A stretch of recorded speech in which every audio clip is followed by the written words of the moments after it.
الدين أما بعد فأعوذ بالله من الشيطان الرجيم بسم الله الرحمن الرحيم لو كان فيهما آلهة إلا الله لفسدتا وقال الله سبحانه وتعالى قل هو الله أحد صدق الله العظيم. بھئی بچوں سے خاص طور پر کہوں گا کہ وہ میری طرف توجہ دے.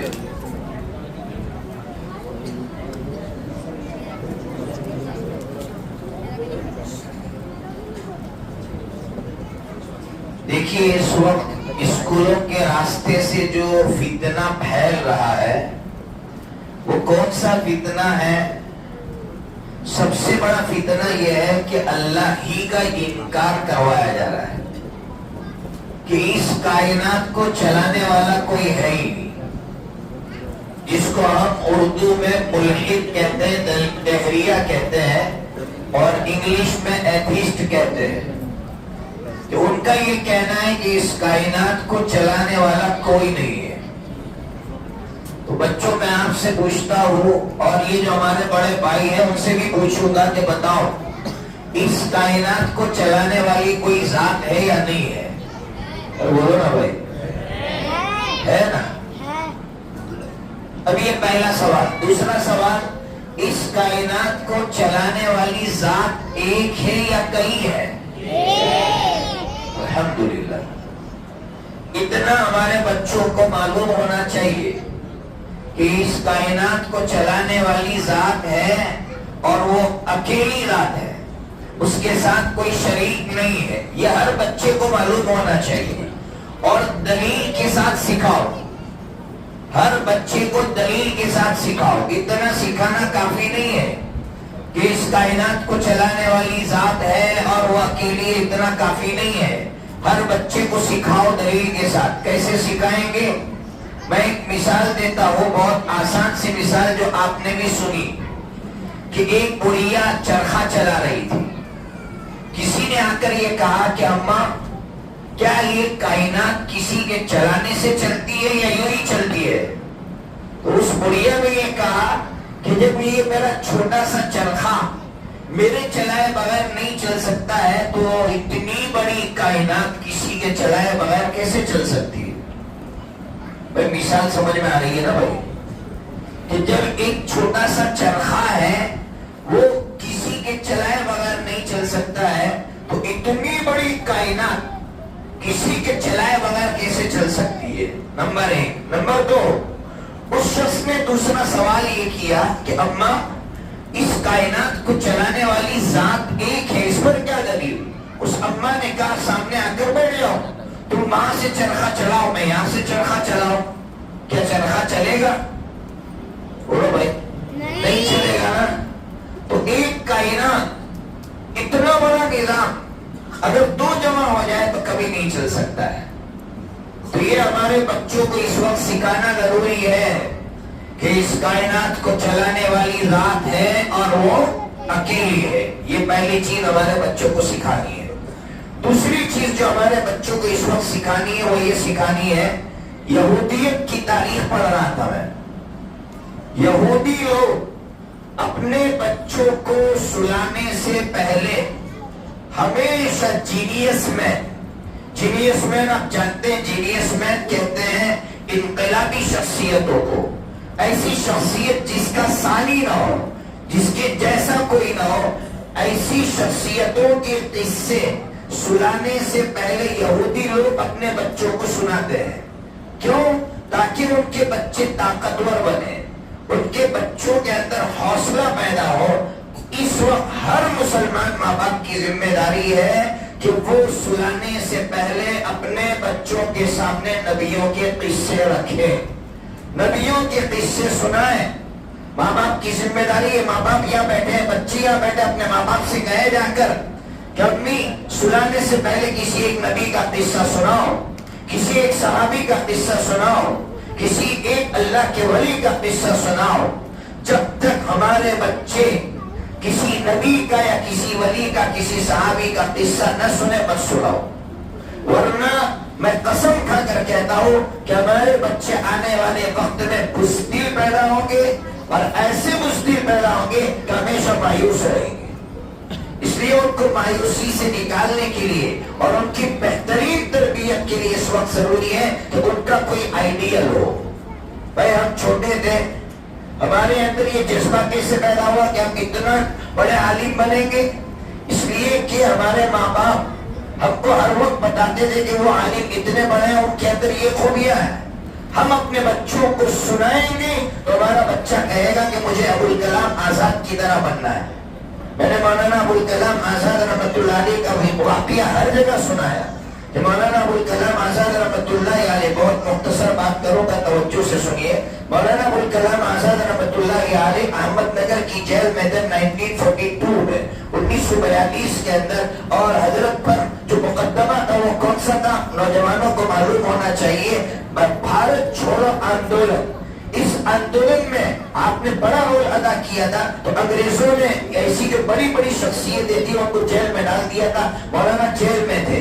جیل میں آپ کی اہلیہ محترمہ کا خط آیا. خط کیا ہے آپ کو معلوم ہونا چاہیے کہ مولانا کے بچے نہیں تھے. مولانا اور بیوی, بوڑھی بیوی بیمار ہوئی تو مولانا کو خط لکھتی ہے کہ میں بیمار ہوں, میری تیمارداری کے لیے کوئی نہیں ہے, آپ کب واپس آئیں گے؟ مولانا نے وہاں سے جوابی خط لکھا ہے. مولانا نے کہا, اہلیہ محترمہ کو مخاطب بنا کر کہا کہ اگر زندہ رہا اور رہا ہو گیا تو میری اور آپ کی ملاقات ہوگی, اور اگر میں مر گیا تو حوض کوثر پر ہماری ملاقات ہوگی. یہ ہمارے اکابرین تھے جو یہ سکھا کر گئے کہ ہمیں کیسی زندگی گزارنا ہے, دین کے لیے کیسی انہوں نے قربانیاں دی. جب بچوں کے سامنے لائیں گے تو بچے ایسے بنیں گے, اس کے بغیر بچے کبھی بھی نہیں بن سکتے ہیں. ماں باپ اپنی ذمہ داری سے بالکل, میں سمجھتا ہوں کہ بالکل پیچھے ہٹ گئے ہیں. وہ یہ سمجھتے ہیں کہ مکتب میں بھیج دیا, بچوں کی کامل تربیت ہو گئی. بچوں کو مکتب میں بھیجنے سے کبھی کامل تربیت نہیں ہو سکتی ہے, یہ تو ان کی پہلی سیڑھی تھی. اب ماں باپ کا رول ہے کہ ماں باپ گھر میں کھانے سے پہلے بٹھا کر کہیں کہ بیٹا کھانے سے پہلے کی دعا پڑھ, کھانے کے بعد کی دعا پڑھ, سونے سے پہلے کی دعا پڑھ. ماں باپ گھر پہ کچھ بھی نہیں کراتے. مولانا نے اتنی محنت کی, محنت پر پانی پھر جاتا ہے. اس لیے ماں باپ کی ذمہ داری ہے کہ ماں باپ اب گھروں میں اس کو شروع کرے. کون تو ماں باپ کریں بولو, ہاتھ اٹھا کر بتاؤ نا. ماں باپ ہے ہی نہیں, ہے کم ہے, باقی سب شادی شدہ نہیں ہے. بھائی اس وقت بہت ضروری ہے اپنے بچوں کو دعائیں سکھاؤ. دعاؤں کا پاور بڑا عجیب پاور ہے. اپنے بچوں کے اندر ہم تبدیلی محسوس کریں گے.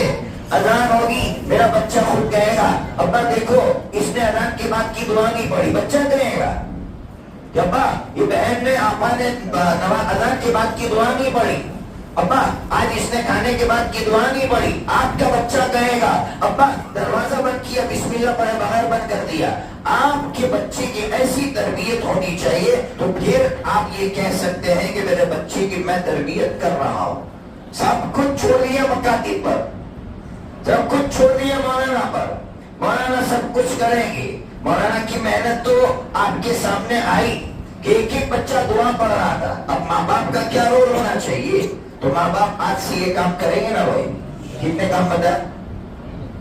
3. دیکھو میں بیان کرنے کے لیے نہیں آیا ہوں. مکتب کا جو جلسہ ہوتا ہے بچوں کا ہوتا ہے, وہ ہمارا نہیں ہوتا ہے کہ میں 1 گھنٹہ بیان کروں. 1 گھنٹہ بیان کے لیے نہیں آیا ہوں, میں یہاں یہ کہنے کے لیے آیا ہوں کہ بچوں نے بہترین پروگرام پیش کیا ہے. واقعی بچے جو قرآن پڑھ رہے تھے, مجھے 2 چیزوں نے بہت متاثر کیا. ایک تو بچوں نے آ کر قرآن مجید کی تلاوت کی, تجوید کے ساتھ تلاوت کی. بہت کم اس طرح کا قرآن سننے کو مکاتب کے لائن سے ملتا ہے. الحمدللہ بہت خوشی ہوئی. اور دوسری 2 بچیوں نے آ کر جو 40 احادیث سنائی. مولانا ابو بکر یہاں کون ہے میں نہیں جانتا ہوں. ہے مولانا ابو بکر کہاں ہے؟ آپ اٹھائیے. ماشاءاللہ آپ کے دونوں بچے با صلاحیت, اور خاص کر آپ کی بچی کے اندر بہت صلاحیت ہے. اس کو پڑھائیے, اس کو آگے بڑھائیے, بہت اچھی صلاحیت ہے. ہر ماں باپ کے بچے باصلاحیت ہیں، ماں باپ دین کام کریں، ان کے عقائد درست کروائیں اور سلانے سے پہلے انقلابی شخصیتوں کے قصے سنا کر جو ہے سلائیں، اور نمبر 3 دعاؤں کا گھروں میں اہتمام کریں۔ اللہ تبارک و تعالیٰ آج کی اجلاس کو بے حد قبول فرمائے۔ دعا کر لیتے ہیں۔ اللهم يا ربنا لك الحمد كما أنت أهل، يا ربنا لك الحمد كما ينبغي لجلال وجهك وعظيم سلطانك، يا ربنا لك الحمد حمدا كثيرا طيبا مباركا فيه غير مكفي ولا مودع ولا مستغنى عنه ربنا. اللهم صل على سيدنا ومولانا محمد وعلى آل سيدنا ومولانا محمد وبارك وسلم. لا إله إلا أنت سبحانك إني كنت من الظالمين. يا اللہ جی ہم سب کے گناہوں کو معاف فرما، یا اللہ آج کے اس اجلاس کو قبول فرما، یا اللہ آج کی اس اجلاس کو قبول فرما، یا اللہ آپ کے نیک بندے بیٹھے ہوئے ہیں، خاص کر علماء کرام بیٹھے ہوئے ہیں جن کی پوری زندگی یا اللہ قرآن مجید کی اشاعت میں گزری، قرآن مجید کے سکھانے میں گزری، قرآن مجید کی حفاظت میں گزری ہے، یا اللہ ان کے صدقے آج کی اس مجلس کو قبول فرما، یا اللہ یہ جو معصوم سے بچے قرآن مجید پڑھ رہے تھے ان کے صدقے آج کے اس اجلاس کو قبول فرما. اے اللہ ہمارے بچوں کے ایمان کی حفاظت فرما، ہم سب کے ایمان کی حفاظت فرما. اے اللہ حرمین شریفین کی دجالی فتنوں سے حفاظت فرما. اے اللہ دجالی فتنوں سے ہر ماں باپ کی، اے اللہ ہر بچے کی، ہر بہن کی بڑی بڑی حفاظت فرما. اے اللہ جتنے لوگ پریشان حال ہیں ان کی پریشانی کو دور فرما. اے اللہ جتنے بیمار ہیں ان کو شفا عطا فرما، اور ہماری دعاؤں کو اپنے فضل سے حضرت نبی پاک صلی اللہ تعالی علیہ وسلم کی محبت کے صدقے قبول فرما. اللہم یا ربنا تقبل منا انک انت السمیع العلیم. یا اللہ یہ جو بچے تھے یا اللہ ان کو مستقبل کا امام بنا. یا اللہ ہر بچے کو ماں باپ کی آنکھوں کی ٹھنڈک بنا. یا اللہ کسی کو بھی ماں باپ کا نافرمان نہ بنا، اور ہر ماں باپ کو اولاد کی نافرمانی سے محفوظ فرما. یا اللہ ہر ماں باپ کو اولاد کی نافرمانی سے محفوظ فرما. کسی کو بھی ایسے دن نہ دکھا کہ اس کی اولاد نافرمان ہو چکی ہو اور اولاد کو لے کر پریشان حال ہو. یا اللہ ایسے ماں باپ کی، اللہ ایسے نافرمان اولاد سے پوری حفاظت فرما. ہم میں سے ہر ایک کو اپنے ماں باپ کا فرما بردار بنا. یا اللہ ماں باپ کی قربانیوں کا احساس ہمارے دلوں میں پیدا فرما. جب تک ماں باپ کی قربانیوں کا احساس پیدا نہیں ہوگا اس وقت تک ماں باپ کا ادب پیدا نہیں ہوگا. ماں باپ کا ادب اسی وقت پیدا ہو سکتا ہے جب ماں باپ کی قربانیوں کا احساس ہو. یا اللہ ہم میں سے ہر ایک کے دل میں ماں باپ کی قربانی کا احساس پیدا فرما. یا اللہ ہماری دعاؤں کو قبول فرما. یا اللہ جن علماء کرام نے محنت کی ہے اور ان کے علاوہ اور بھی حضرات ہیں یا اللہ انہوں نے محنتیں کی ہے، اللہ ان تمام کی محنتوں کو قبول فرما. دارین میں بہترین بدلہ عطا فرما. اللہم یا ربنا تقبل منا انک انت السمیع العلیم وتب علینا انک انت التواب الرحیم. اللہم یا ربی صلی وسلم دائما ابدا على حبیبک خیر الخلق کلہم برحمتک یا ارحم الراحمین.